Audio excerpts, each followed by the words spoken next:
something like 10 years ago, at least 5 years ago, when Pakistan returned to democracy in 2008, with, for the first time, elections which resulted in somewhat a fair competition. You have to go back to the 1970s, you have to go back to 1970 for finding an election that you can compare to the election of 2008. And more importantly, last year, for the first time, a democratically elected parliament was replaced by an equally democratically elected parliament in Pakistan, and on the top of it, with an alternation in power, the PMLN succeeding to the PPP. Definitely there is something like a democratization that has been going on, in Pakistan. And I would like to highlight first the role of the judiciary in this process. And in India, the judiciary has acted rather independently as early as the 1960s. And we need to highlight the courage of the judges who in the 70s opposed Indira Gandhi, leaving her no other choice than either resign or declare the state of emergency. That was because of judges, that was because of Supreme Court judges. On the Pakistani side, on the contrary, for decades, judges have been aging, have been submitted to executive power.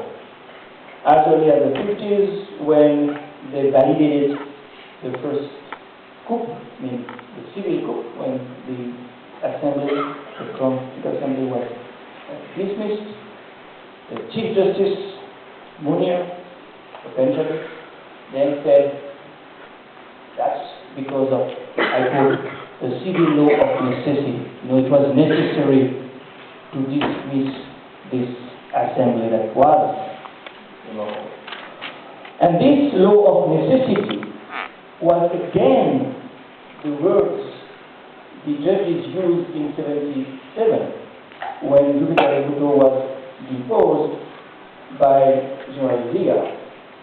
And many years later, they were repeated again when Musharraf took over power in 1999.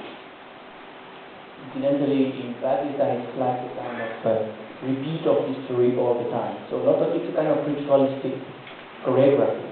You use the same institutions, the same people, and the same words. But there's been a change.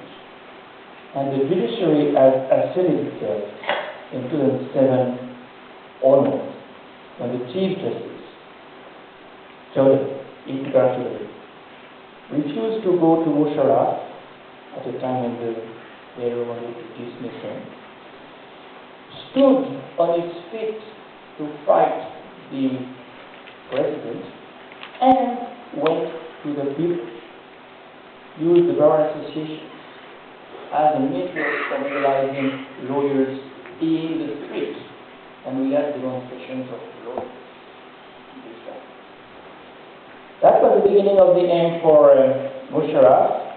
The US could not support him as much as they were doing till then. And when Musharraf went in 2008, the Chief Justice was restored in his place of honor and continued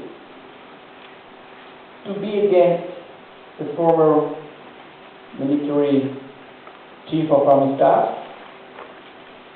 That's something that has been rather unnoticed, but in 2012, prosecution of former Korat Aslam Beg and former DG ISI Asad Durrani took place, and for the first time, we have a former Chief of Army Staff before his judges.